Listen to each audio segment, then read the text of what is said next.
పోడా ఏడున్నావురా? ఏందే అమ్మా వస్తానే ఆగే. బడి పోకుండా ఇంటికాడ ఉండి ఏం చేస్తానారా? బర్రల్ని కాస్తానవా? ఏందే అమ్మా నీ లొల్లి? నాదే లొల్లారా పోడా? బడి పోయి మంచిగా చదువుకోరా అంటే ఇంటికాడ ఉండి ఆట ఆడతావేందిరా?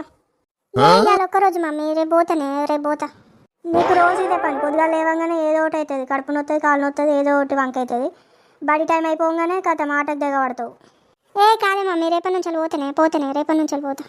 ఏం పోతావో ఏమో ఇక. అమ్మా ఏం కూర ఉంటానువే?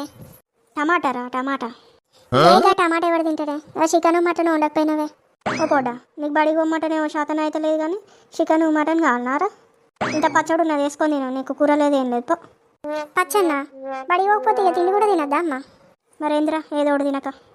ఓ పోడా ఏం చెప్తానవరా? టీవీతానమ్మా. ఏమన్నా చదువుకోపోయినవరా? ఇంటికాడ ఉంటే ఇదే పనా? చూస్తే టీవీ చూసుడు, లేకపోతే ఆట ఆడోడు, ఇదే పనారా? కొద్దిసేపు చదువుకుంటే ఏంది? కొర్రిస్తావు. ఏ పోడా నేను ఎవరిస్తానారా? సరే కానీ ఇక చిన్నారి పెళ్లి కూతురు సీరియల్ పెట్టరా, ఏడాకి వచ్చిందో చూస్తా. పో అమ్మా పెట్టా. బడి పోమంటే పోగానే ఇంటికాడ ఉండి ఏందిరా ఇవన్నీ కథలు? నువ్వు టీవీ చూసుకుంటా ఆటలు ఆడుకుంటా. రేపు వచ్చి మేడానికి చెప్తాను సంగతి. వద్దు మమ్మీ, నువ్వే చేసుకో, ఇక నేనే పోతా.